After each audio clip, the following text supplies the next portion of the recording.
नमस्कार. आज आपल्याला वाफेवरच्या साबुदाण्याच्या पापड्या बनवायच्या, त्याही इडली पात्रामध्ये.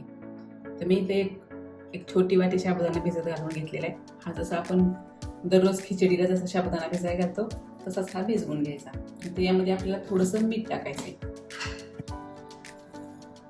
चवीनुसार मीठ टाकायचं आणि एक चमच्यावर पाणी याला चोळून घ्यायचं. म्हणजे काय होतं, मीठ साबुदाण्याला व्यवस्थित लागतं. हे असं पाण्याने थोडंसं मिक्स करून घेतलं की प्रत्येक साबुदाण्याला मीठ लागतं आणि साबुदाणा थोडा ओलसर होतो, म्हणजे पापड्या व्यवस्थित होते.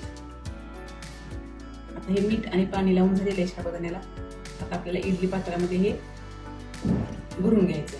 ह्या एका साच्यामध्ये आपलं व्यवस्थित साबुदाणा भरून झालेला आहे. असाच दुसऱ्यात पण भरून घ्यायचा. 15 मिनिट आपल्याला पापड्या वाफवून घ्यायच्या. नंतर पाणी उकळलेले अगोदरच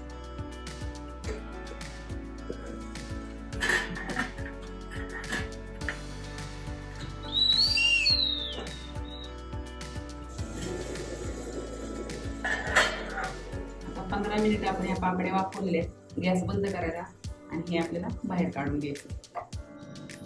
झालं व्यवस्थित आपल्या सगळ्या पापड्या काढून झाल्यात. आता या 2 दिवस कडक उन्हामध्ये चांगल्या वाळवून घ्यायच्या. तुम्हाला रंगीत करायचं असेल तर अगोदर साबुदाण्यामध्ये कलर मिक्स करून घ्यायचा. आता या 2-3 दिवसाच्या उन्हामध्ये हे आपल्या पापड्या छान वाळलेल्या आहेत.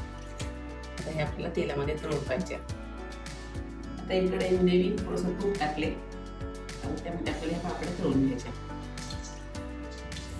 मस्त एकदम फुलला साबुदाणा. आता सगळ्या पापड्या आपल्याला तळून घ्यायच्या.